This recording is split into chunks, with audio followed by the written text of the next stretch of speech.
नमस्कार दोस्तों। मेरी इस छोटी सी जीवन काल में जितने भी मैंने उपलब्धियां की है प्रोफेशनल लाइफ के बारे में, उनमें से कुछ 8 महत्वपूर्ण उपलब्धियां मैं आपके साथ शेयर करना चाहता हूँ। इस उम्मीद से कि आप में से किसी को शायद काम आ जाए। और ये आप कोई भी हो सकते हैं, जैसे कि कोई गवर्नमेंट सेक्टर में काम करने वाला, या फिर पब्लिक सेक्टर में काम करने वाला, या फिर प्राइवेट सेक्टर में काम करने वाला।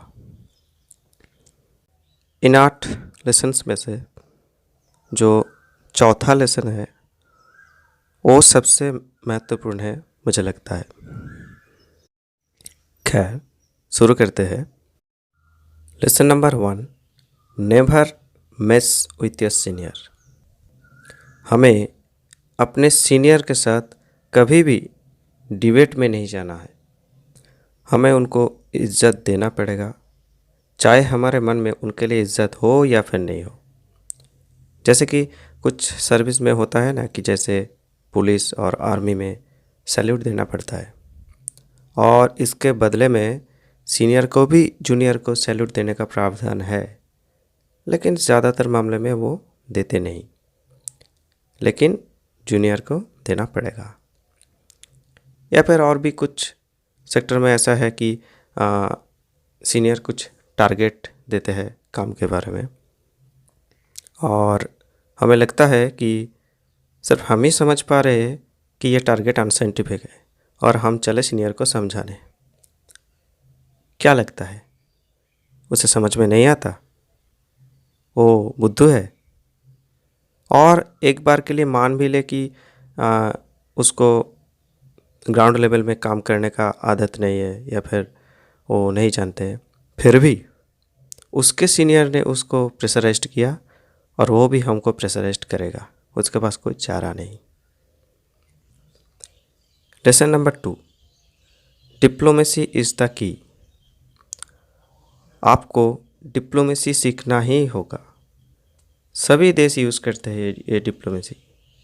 जैसे कि कुछ इंस्ट्रक्शन आया कि कहीं पर जाना है, और आपको लग रहा है कि ये सिर्फ फॉर्मेलिटीज़ के लिए जाने को कह रहे हैं, वहाँ पर कुछ नहीं होने वाला, मतलब काम के सिलसिले में कुछ नहीं होने वाला, और आप नहीं जाना चाहते हैं, तभी डिनाई मत कीजिए। और कुछ एलिबाई भी मत देने जाइए कि ऐसा है, तबीयत ख़राब है, या फिर बाइक ख़राब हो गई। एक बार इवेंट को हो जाने दो, उसके बाद जितना मर्जी एलिबाई दे देना, लेकिन इवेंट की ख़त्म होने के बाद। या फिर समझ लीजिए कि कोई सीनियर आपको डराना चाहता है, और आप डर नहीं रहे, लेकिन आपको दिखाना पड़ेगा कि आप डर रहे, ताकि उनको सेटिस्फेक्शन आए कि वो जिस लिए आपको डराना चाहता है वो फुलफिल हो गया। ऐसा डिप्लोमेसी आना चाहिए। Lesson number 3, no one is personal. आपको काम की जगह पर हार्डली कोई दोस्त मिलेगा। ऐसा नहीं है कि अच्छे इंसान नहीं होते, दोस्त नहीं बनते हैं, लेकिन उसके लिए आपको इंतज़ार करना पड़ेगा। वो कहते हैं ना कि इंसान ज़्यादा देर तक अपना मुखौटा नहीं पहन के रह सकता है, तो जिसने भी वो मुखौटा पहना है उसको कैरी करने का जो फटीग है, वो आने देने तक आपको इंतज़ार करना है, और धीरे धीरे उसका असली कैरेक्टर आपको झलक दिख जाएगा। उसके बाद आप दोस्त बना सकते हैं। और सीनियर के केस में तो ये और भी ज़्यादा बदतर हो जाते हैं। कोई भी सीनियर कितना भी अच्छी तरीके से आपसे बात कर ले, समझ लेना कि वो आपके दोस्त नहीं है। वो पोजीशन के वजह से नहीं हो सकते। लेसन नंबर 4, सबसे important lesson, separate your personal and professional life. काम की जगह पर जो मगजमारी है, जो प्रेशर है, वो आप काम की जगह पर ही छोड़ के आइए, उसे घर पर मत ले आइए। काम की प्रेशर के वजह से जो आपका बिहेवियर रूड हो गया, वो आपका घर वाला क्यों झेले, दिन प्रतिदिन क्यों झेले? क्या आप अपने करीबी वालों के ऊपर ऐसा अत्याचार करना चाहते हो? काम खत्म हुआ, स्विच अप किया उस मोड को, अभी घर वाला मोड स्विच ऑन कर दो। और ये वाइस वर्सा भी सही है। घर का जो आपका इमोशनल अप्स एंड डाउन्स है, उसे काम की जगह पर मत ले जाइए। मान लीजिए कि आप कोई बैंकर है या फिर कुछ पैसे के रिलेटेड आपसे काम है और आपका घर में कुछ हुआ है, उसकी वजह से आप किसी को ज़्यादा रुपए दे देंगे, किसी से कम रुपए ले लेंगे और आपकी पॉकेट से ही कटेगा। या फिर समझ लीजिए कि आपके हाथ में बंदूक है और आपका घर का प्रेशर से आपसे वो चल गया, कितना बड़ा हंगामा हो जाएगा। काम की जगह की मगजमारी काम की जगह पर ही छोड़ के आइए और घर का जो इमोशनल अप्स एंड डाउन्स है उसे घर पे छोड़ के काम पे जाइए। ये सेपरेशन तो ले आना पड़ेगा। और इसके अलावा भी आपके पास एक सोशल लाइफ होता है मतलब होना ही चाहिए। दोस्तों के साथ चिल कीजिए। वो कहते हैं ना कि man is a social animal, और ये जो बात है वो हमारा खून में है। वो लाखों यस की इवोल्यूशन से हमारे खून में घुस चुका है, इसे हम डिनाई नहीं कर सकते। ये एलिबाई देना छोड़िए कि काम की वजह से दोस्तों से बात नहीं हो पाता, मिल नहीं पाते। दिन प्रतिदिन नहीं तो हफ्ते में एक बार गप्पे मार लीजिए, है ना। Lesson number 5, committed to people. आपको कहीं ना कहीं लोगों के प्रति कमिटेड तो रहना पड़ेगा।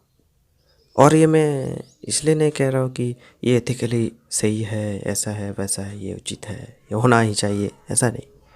इसका भी मैं रीज़न दूंगा। ये आपके माइंड के लिए भी अच्छा है। मतलब हम जब अच्छे काम करते हैं तो हमारा शरीर में ऐसा केमिकल निकलता है जो हमें स्वस्थ रखने में मदद करता है। और इससे एडिशनली आपका सोशल इन्फ्लुएंस भी बढ़ता है, जो आपको काम की जगह पर और आपकी सोशल लाइफ में दोनों जगह आपको मदद कर सकते हैं। Lesson number 6, hide yourself in the mass. अपने आप को भीड़ में छुपा लीजिए। जैसे कि समझ लीजिए कोई मीटिंग हो रहा है, वहाँ पर कुछ कहने के लिए कह रहा है, कोई नहीं कह रहा, और आप खड़े होकर ऐसा फुटेज लेने के लिए खड़े हो जाते हैं बोलने के लिए। ऐसा मत कीजिए। एक एवरेज परफॉर्मेंस रखिए, ना बहुत ज़्यादा कि आप नोटिस हो जाए, ना बहुत कम कि आप नोटिस हो जाए। इससे आप टारगेटेड नहीं रहोगे कभी भी। Lesson number 7, create multiple source of income. आप जो कर रहे हैं उसके अलावा भी आपके पास पैसा आने का ज़रिया रहना चाहिए। ये आपका पर्सनल एसेट भी बढ़ाता है और एक बैकअप ऑप्शन भी देता है। ये बैकअप ऑप्शन इसलिए नहीं कि आप जो कर रहे हैं उससे आप स्विच हो सके, इसलिए नहीं, ये आपको हिम्मत देता है। काम की जगह पर आप देखेंगे आपका जितना काम है उससे भी ज़्यादा आपको काम करवा के एक्सप्लॉइट किया जाता है। ऐसा नहीं कि अगर वो काम आप नहीं करेंगे तो आप उस नौकरी से आपको निकाल देगा या फिर काम से निकाल देगा, जो भी है, ऐसा नहीं है। लेकिन आप ना नहीं कर पाते। अगर आपके पास मल्टीपल सोर्स ऑफ इनकम होगा तो ये आपका हिम्मत देगा कि आप उस जगह पर ना कर सकें। Lesson number 8, last but not the least, always study. You have to grow continuously.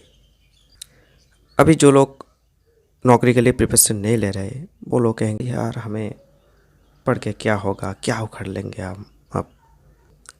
ऐसा नहीं है। मुझे लगता है फिलोसफी, साइकोलॉजी और पॉलिटी इकोनॉमी, ये 4 वैसा सब्जेक्ट है, इसे हर एक इंसान को पढ़ना चाहिए, सीखना चाहिए। मैंने पहले ही कहा कि मैंने कोई बात उचित है इसलिए करो, ये मैं नहीं कहूँगा, इसका भी पीछे मैं रीज़न दूँगा। अगर आप फिलोसफी और साइकोलॉजी पढ़ोगे, साइकोलॉजी से तो आपका दोस्तों के साथ, आपका घर वालों के साथ, आपका करीबियों के साथ जो बॉन्ड है वो तो इम्प्रूव होगा, और फिलोसफी साइकोलॉजी एक साथ पढ़ने से आपको आसानी से कोई झांसे में नहीं ले सकता। किसी की बातों पे आप आसानी से नहीं आ सकते, ये लेवरेज तो होता है। और जितना भी आप फिलोसफी पढ़ेंगे, दिन प्रतिदिन आप एक बेहतर इंसान बनते जाएंगे। आप अपने आप के ऊपर और भी ज़्यादा आपका कंट्रोल बढ़ जाएगा। और पॉलिटी इकोनॉमी तो हर एक बंदे को आना चाहिए, मुझे लगता है। हम अक्सर ये कहते हैं कि हम जिन नेताओं को चुन के भेजते हैं वो लोग खराब है। देश की आम जनता को पॉलिटी और इकोनॉमी का ज्ञान होना ही चाहिए, ताकि वो सही लोगों को चुन सके, उसके झांसे में ना आ सके। अगर डिमांड होगी कि जानने वाला एडुकेटेड नेता की डिमांड होगी, तो वो सप्लाई भी आ जाएगा। और जितना देर तक हम बुद्धू रहेंगे, उतना ही बुद्धू नेतागण हमें बनाते रहेगा। जनता अगर समझदार हो गया तो नेता भी समझदार ही निकलेंगे। आज के लिए इतना ही। आप कमेंट करके बता सकते हैं कि इनमें से आपको कौन सा लेसन पसंद आया, क्यों आया, या फिर कौन सा पसंद नहीं आया, क्यों नहीं आया। Thank you.